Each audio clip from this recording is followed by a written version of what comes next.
प्रियो, आज जो बात हम आपसे करने जा रहे हैं वो ये है कि एक शारीरिक जीवन है, नेचुरल जीवन, और एक आत्मिक जीवन है।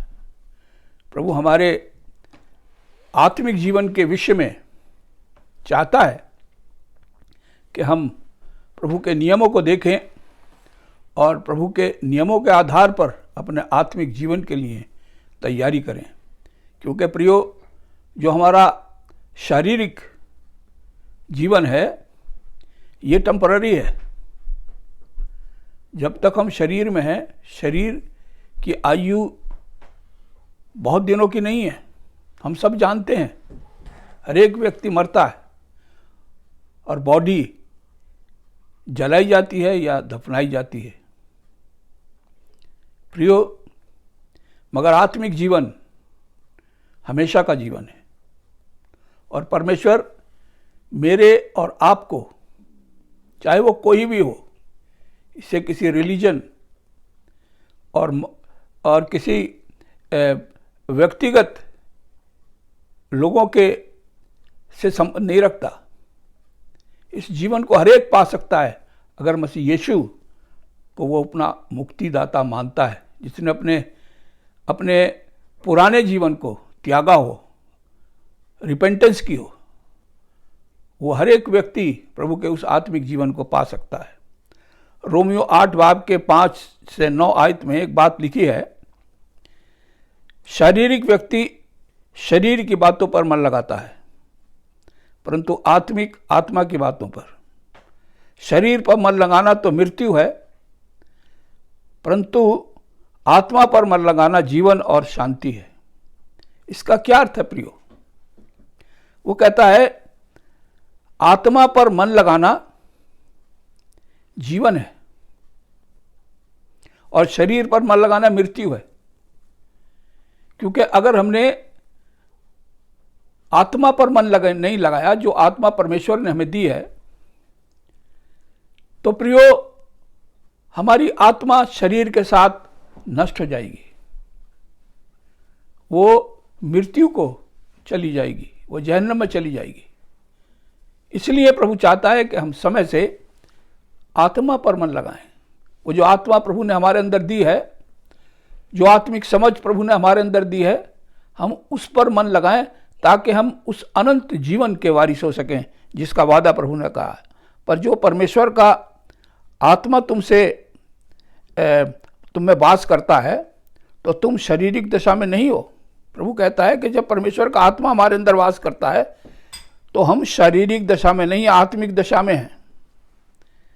यदि किसी में मसीह का आत्मा नहीं तो वह उसका जन नहीं। प्रियो, अगर कोई मसीह अपने आप को मसीह कहता है और उसमें मसीह का आत्मा नहीं, प्रियो मसीह का आत्मा कब हम में प्रवेश करता है? जब हम अपने पुराने जीवन से रिपेंटेंस करते हैं, हम पश्चाताप करते हैं और प्रभु को अपना जीवन कमिट करते हैं, समर्पित करते हैं, तब प्रभु अपनी कीमती आत्मा हमारे अंदर डालता है, जो हमको प्रभु के नियमों पर चलना सिखाती है। और इस तरीके से हम आत्मिक बनते चले जाते हैं। वो कहता है कि जिसमें परमेश्वर की, प्रभु की आत्मा नहीं, वो खतरे में है, वो मसीह नहीं है।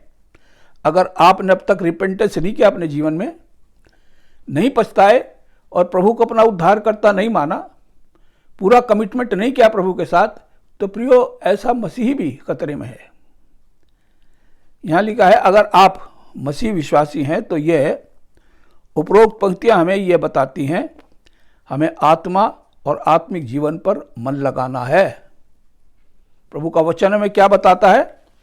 अगर हम उद्धार चाहते हैं, प्रभु के पास जाना चाहते हैं, जिस दिन प्रभु की दूसरी कामत होगी उस दिन हम हमारा प्रभु के साथ स्वर्ग पर जाना चाहते हैं, तो उसके लिए प्रभु उपरोक्त बातों पर ध्यान लगाना बहुत ज़रूरी है। आत्मा पर मन लगाना क्या है? क्या अर्थ है इसका? इसका अर्थ है परमेश्वर के वचन पर मन लगाना और उसके ज्ञान, व्यवस्था और विश्वास में बढ़ना। काय में बढ़ना? उसके ज्ञान में, व्यवस्था मतलब नियमों में, लॉ में, और विश्वास में बढ़ना, जिसमें विश्वास सबसे उत्तम पदार्थ है। और हम देखते हैं कि प्रभु ने उसी को आशीषित किया, उसी को सराहा जिसका विश्वास बड़ा था। और प्रियो, जिसका विश्वास बड़ा था उसी ने प्रभु से बहुत कुछ पाया। अगर आपका विश्वास भी बढ़ा होगा प्रभु के नियमों में, प्रभु के ज्ञान में, तो प्रियो आप भी उत्तम आशीषों के वारिस होंगे। ये प्रभु का वचन हमें बताता है। अगर आप मसीह हैं तो ये वचन हमें इंस्पायर करता है, रिमाइंड कराता है। यह हमें आत्मा और आत्मिक चीज़ों पर मन लगाने का प्रेरित करता है। आत्मिक रूप से जीवन बिताने से आप क्या समझते हैं? पौल इस विषय में बहुत कुछ बातें कहता है। फिलिपियों 13 बाब की 12 आयत में पौल कहता है, यह नहीं कि मैं पा चुका हूं या सिद्ध हो चुका हूं, पर उस पदार्थ को पकड़ने के लिए दौड़ा चला जाता हूं। परमेश्वर की सिद्ध ज्ञान को और उसकी सिद्ध इच्छा को पूरा करने के लिए हमें भी इस दौड़ का हिस्सा बनना होगा। पौल क्या कहता है फिलिपियों 13 बाब में 12 बाब में, कि मैं सिद्ध नहीं हो गया, मैं सिद्धता की तरफ बढ़ रहा हूं। प्रभु यीशु के साथ साथ उसके ज्ञान और उसकी बुद्धि प्राप्त करके, उसकी आत्मा के द्वारा मैं सिद्धता की तरफ बढ़ रहा हूं। ये एक दौड़ है प्रियो। और अगर आप सिद्धता प्राप्त करना चाहते हैं तो आपको भी इस दौड़ का हिस्सा बनना होगा। इब्रानियों 10 बाब की 23 आयत में लिखा है, अपनी आशा के अंगीकार को, कन्फेशन ऑफ आवर होप को दृढ़ता से थामे रहना है, क्योंकि जिसने प्रॉमिस किया है वह सच्चा है। ये प्रियो मसीह यीशु ने प्रॉमिस किया है और प्रभु सर्वदा सच्चा है। बस वो ये चाहता है कि हम अपने कन्फेशन ऑफ आवर होप को मौका दें, ताकि हम बढ़ते हुए जीवन, हमारे ग्रोइंग जीवन हो, जलते हुए जीवन हो। प्रभु की आत्मा हमें जलते हुए जीवन देती है, हमें बुझने नहीं देती, हमें कम नहीं होने देती। इसलिए हम परफेक्शन की ओर बढ़ते जाते हैं। और पौल इस बात के द्वारा हमको इंस्पायर करना चाहता है। और एक दूसरे साथ वो कहता है कि एक दूसरे के साथ इकट्ठा होना ना छोड़ें। प्रियो, फेलोशिप, एक दूसरे के साथ संगति सबसे उत्तम चीज़ है हमें आत्मिक रूप से बढ़ने के लिए। जैसे कि कितनों की रीति है, पर एक दूसरे को समझाते रहें, ज्यों ज्यों उस दिन की निकट आते देखो त्यों तो और भी अधिक करो। वचन कहता है कि इकट्ठे होते हो तो एक दूसरे को परमेश्वर के वचन से समझाते रहो। और जब जब प्रभु के दूसरी आमद को आता देखो, जब आप तमाम भविष्यवाणियों को पूरी होते देखो, तो और भी अपने भाइयों को, अपने संगति के लोगों को प्रेरित करो। हर दिन हमें मसीह जीवन को समझना होगा। हर एक दिन हमें मसीही जीवन को, मसीह जीवन से आप क्या समझते हैं? मसीह जीवन वो जीवन है जो हमें परमेश्वर के योग्य बनाता है।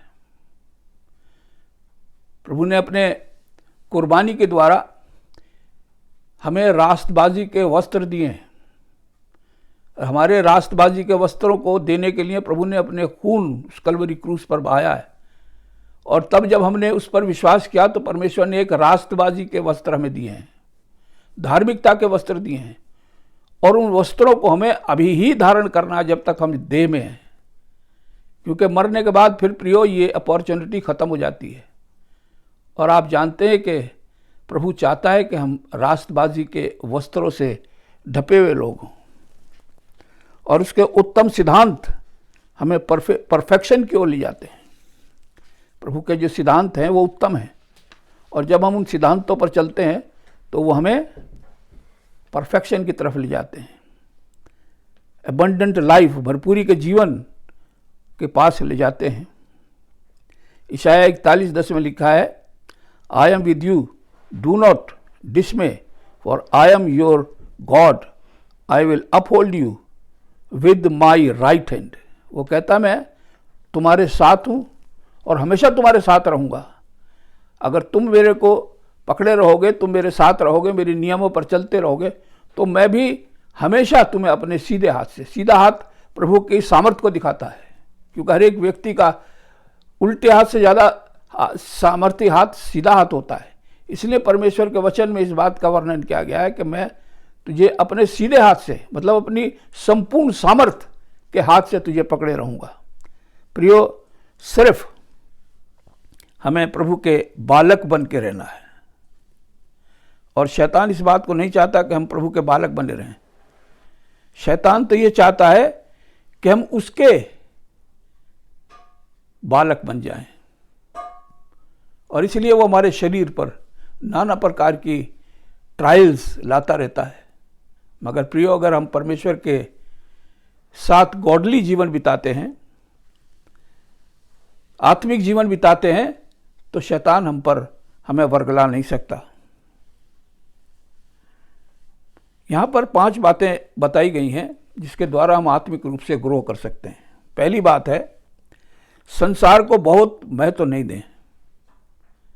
संसार और संसार की चीज़ों को बहुत महत्व ना दें।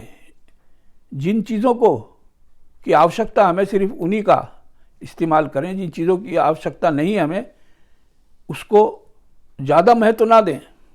धन दौलत में, प्रॉपर्टी में और शान शौकत में, इसमें हम ज़्यादा ध्यान ना दें, बल्कि हम परमेश्वर की उत्तम बातों में अधिक ध्यान दें। इस बात को जानिए। दूसरी बात, यह जीवन जो आपको मिला है, यह आपकी विरासत नहीं है, यह हमारी विरासत नहीं है भाई।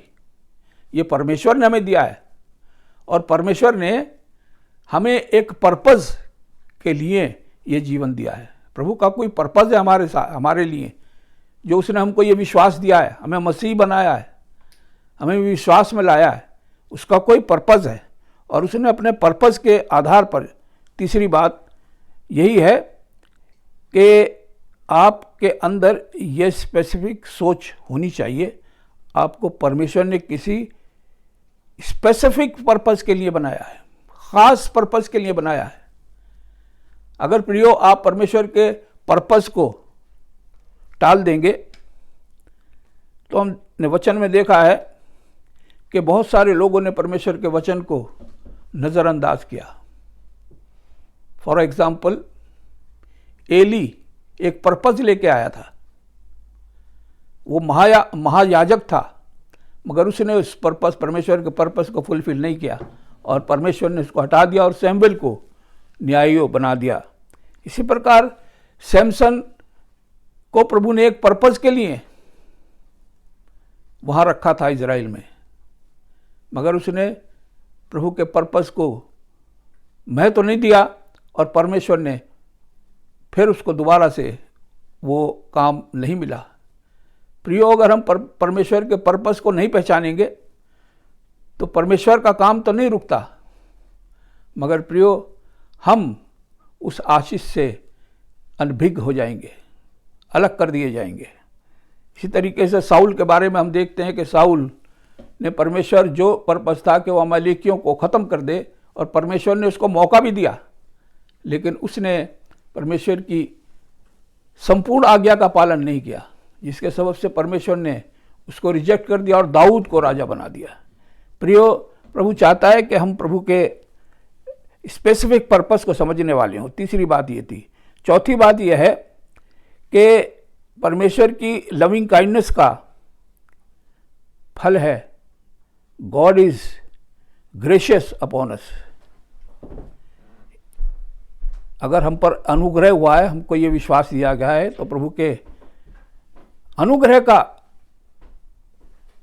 जरिया के द्वारा हमको मिला गया, उसके लविंग काइंडनेस के द्वारा, अनुग्रह के द्वारा हमें ये मौका मिला है। और पांचवी बात यह है, हमें याद रखना है, हम परमेश्वर के यूज के पात्र हैं, संसार के नहीं।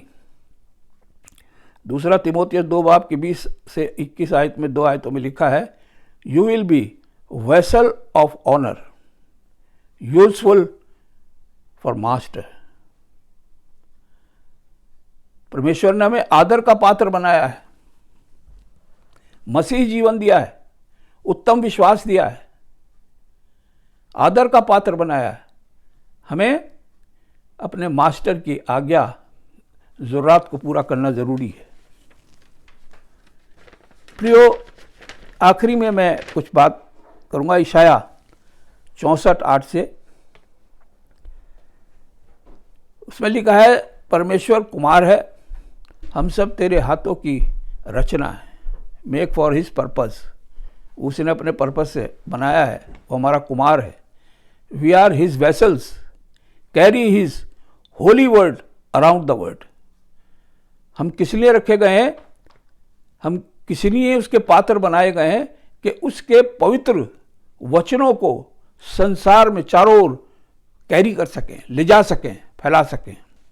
पर उसने दोबारा से हमें रूप दे दिया कि हम उसकी व्यवस्था के अधीन दीनता से उसके काम आए।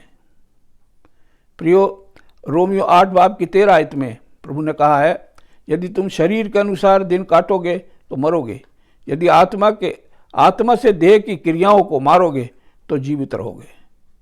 हम शारीरिक तरीके से जीवन ना बिताएं, बल्कि आत्मिक क्रियाओं से शारीरिक क्रियाओं को मारें। मसीह मिजाज हमारे अंदर पाया जाना चाहिए। फिर 14 आयत में कहता है, इसलिए जितने लोग परमेश्वर के आत्मा के चलाए चलते वे ही परमेश्वर के पुत्र हैं। यहाँ एक विचार हमें मिलता है, और आप किसके द्वारा चलाए जाते हैं? परमेश्वर चाहता है हम विचार करें, समय थोड़ा है। प्रकाशित वाक्य 3:14 में लिखा है, मैं शीघ्र आने वाला हूँ, जो कुछ तेरे पास है उसे थामे रहे कि कोई तेरा मुकुट छीन ना ले। प्रभु अपने वचन पर आशीष दे।